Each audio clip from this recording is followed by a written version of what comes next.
Good morning to all of you. As part of MCA third semester elective Cybersecurity 17MCA351, as a module 1, let us cover the importance of cyber law. Cyber law plays a vital role in the implementation of cybersecurity. Today, cyber law has got very high importance. As part of the first lecture, let us have an overview of the cyber law.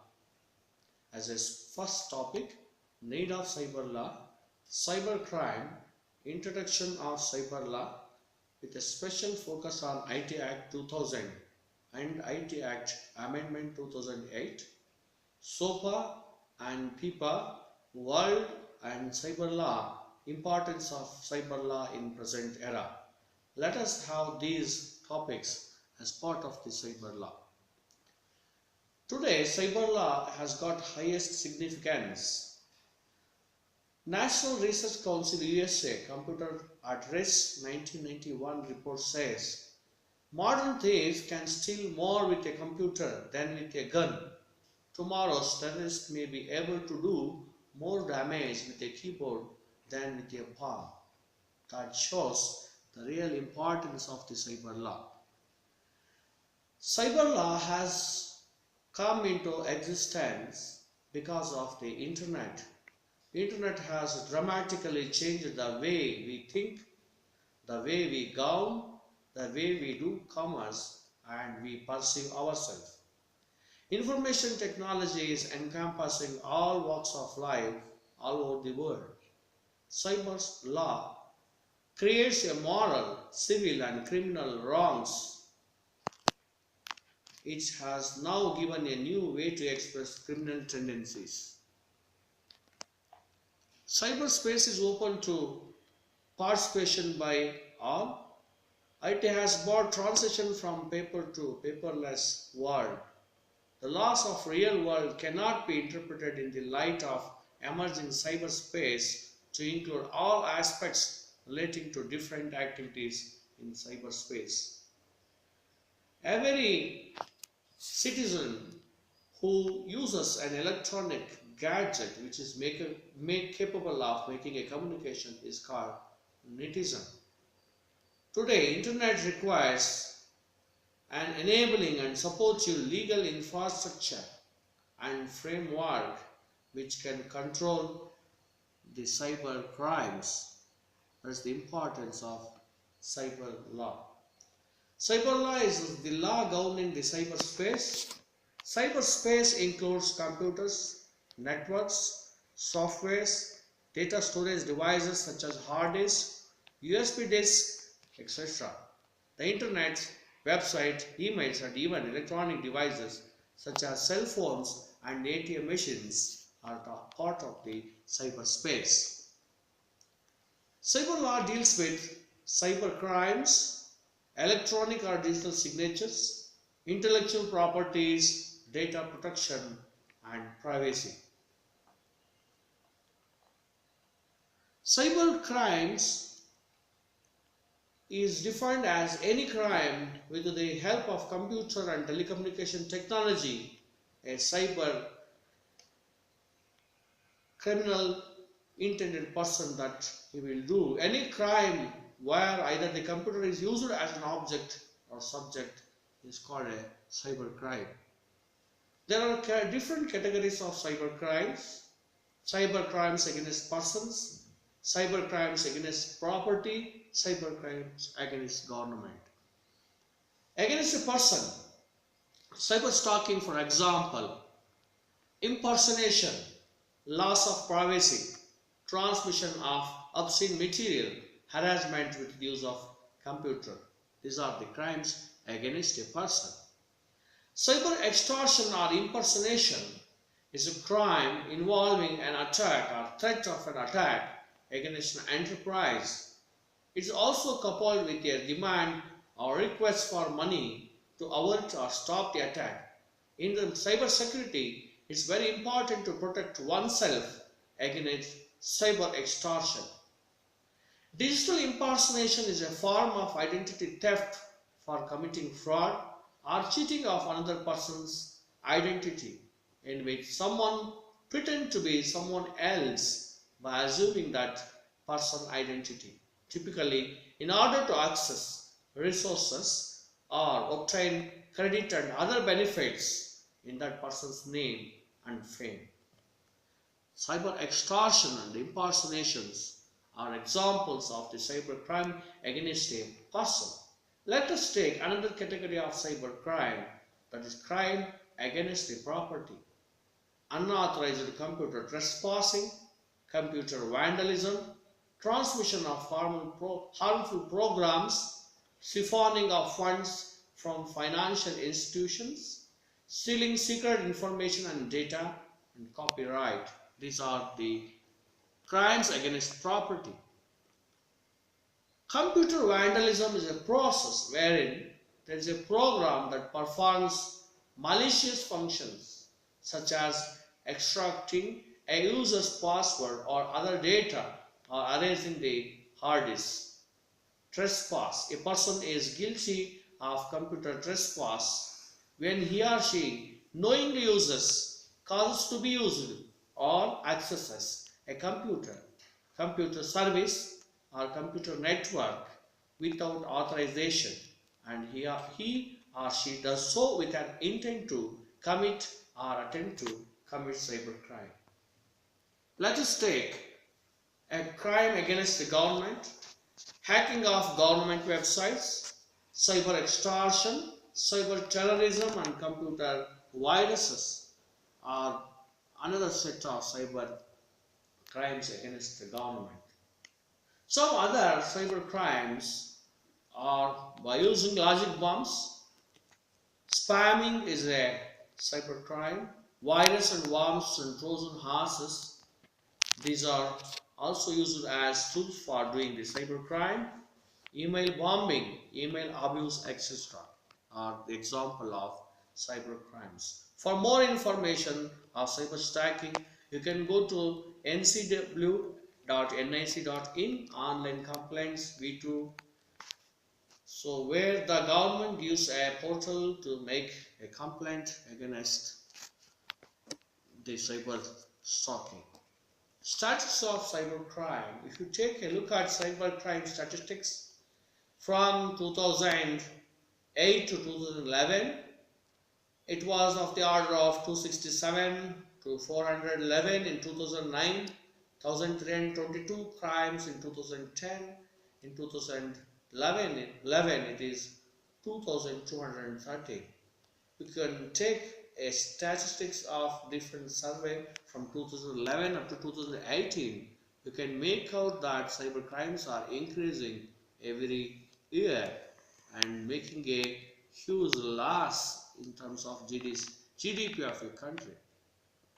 If you take a cyber crime of different states, Maharashtra is having highest cyber crime cases registered and persons arrested. Number of cases registered in Maharashtra is 5,935, whereas number of persons arrested is 3,088. And West Bengal happens to be the lowest state, means lowest number of cases are registered and arrested in West Bengal. In millions of US dollars, you have a cost of cyber attacks. So it is very high time to curb the cyber crime. To bring cyber crime into control, IT Act 2000 was introduced in India, the Information Technology Act 2000 in 17th October 2000. The primary purpose of the Act is to provide legal recognition to electronic commerce and to facilitate filing of electronic records with the government. Information Technology Act 2000 consists of 94 sections segregated into 13 chapters. Objectives of IT Act 2000 is to provide legal recognitions for transactions, to facilitate electronic filing of documents with government agencies, to amend the Indian Penal Code, the Indian Evidence Act 1872, Bankers Book Evidence Act 1891, and the Reserve Bank of India Act 1934. It also aims to provide overall legal framework to all electronic records. IT Act 2000 has got different sections.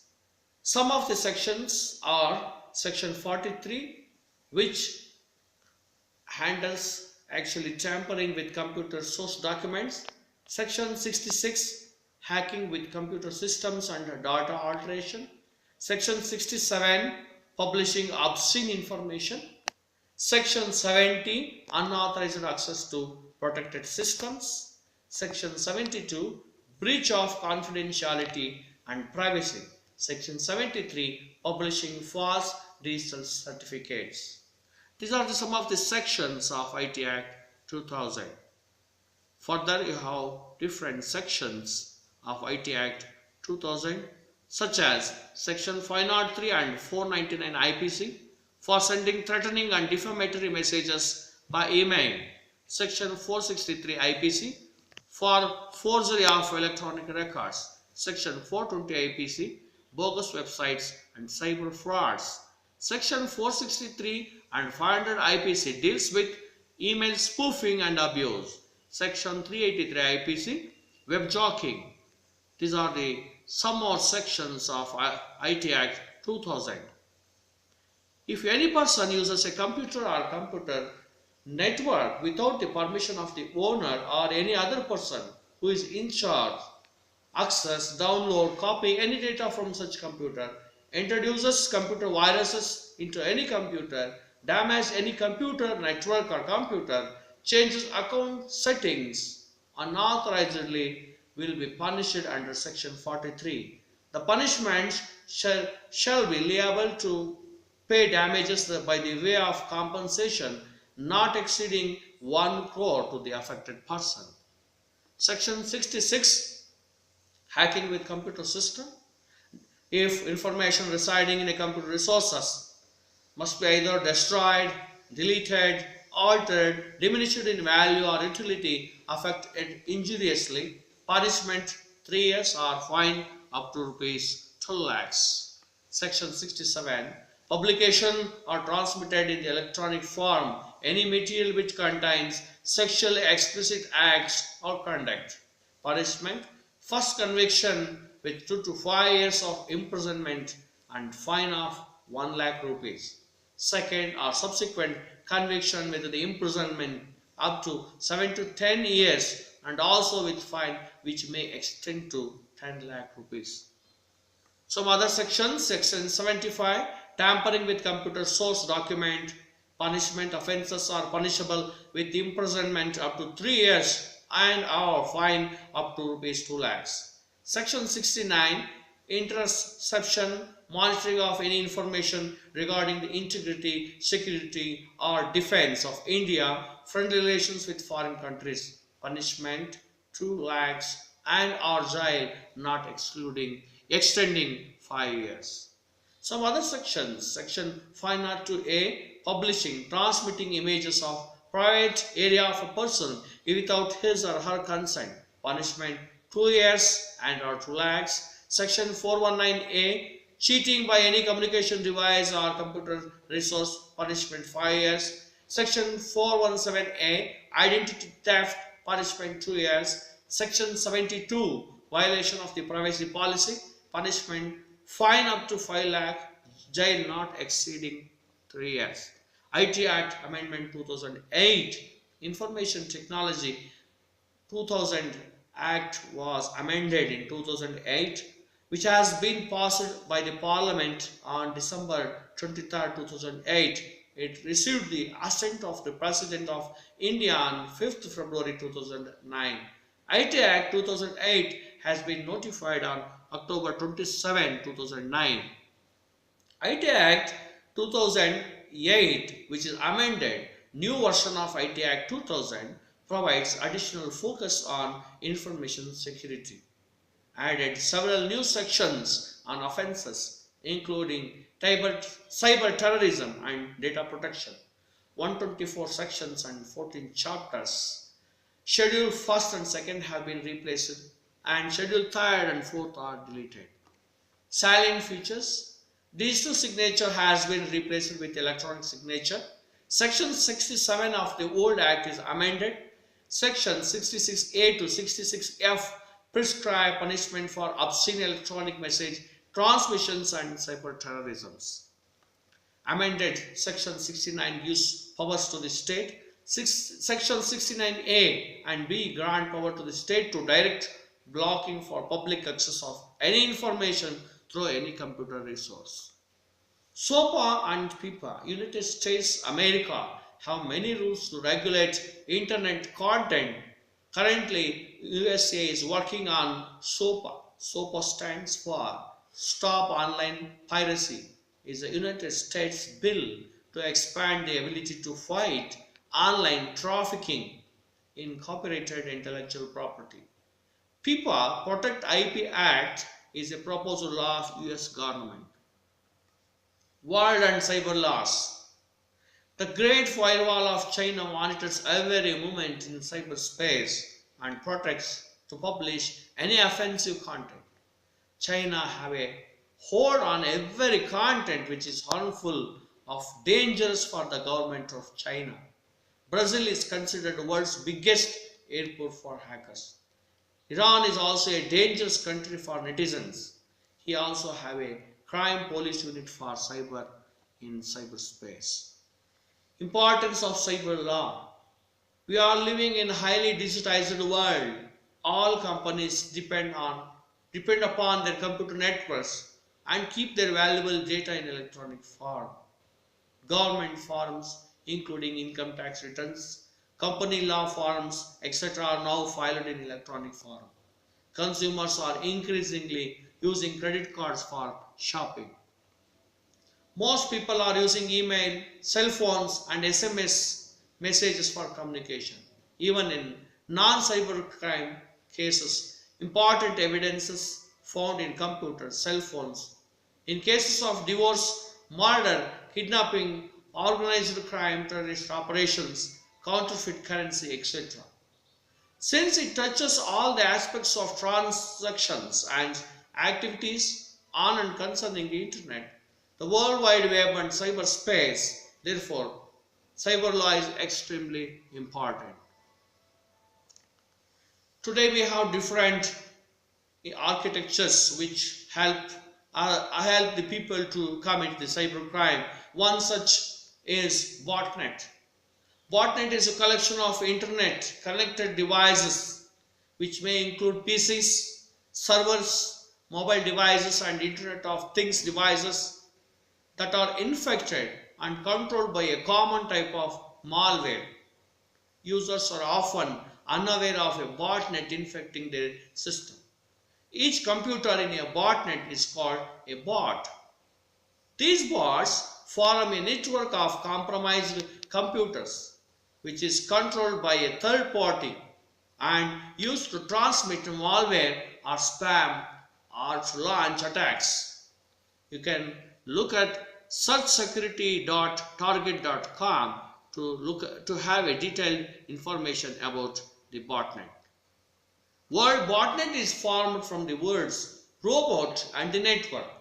Cyber criminals use special Trojan viruses to breach the security of several users' computers, take control of each computer and organize all of the infected machines into a network of bots that the criminal can remotely manage. You can also look at another website called www.kasperskyco.in Resource Center Threats Botnet Attacks. We also have a look at the definition of attack vector, which is defined as the technique by means of which unauthorized access can be gained to a device or a network by hackers for nefarious purposes. In other words, it is used for assaulting or exploiting a network, a computer or device. There are three different types of attack vectors: phishing attacks, SQL injection attacks, and DDoS attacks. In the next class, we will look at these attacks in detail. Today, we also look at the principle of security, which is often abbreviated using the CIA. C stands for confidentiality of the information, I stands for the integrity of the information, A stands for the availability of the information. In the next class, we will look at the basics of the cyber attack vectors are different examples. You can have a look at different references given in this video. You can visit cyberlawclinic.org, cyberlawsindia.net. You can also download some of the useful slides from slideshare.net. You can also go to different videos to understand the basics of cyber laws. I am thankful to all of you for listening very patiently the fundamentals of cyber law and its importance at the national and international level. We will have elaborate discussions in the next video, video 2. Thank you one and all.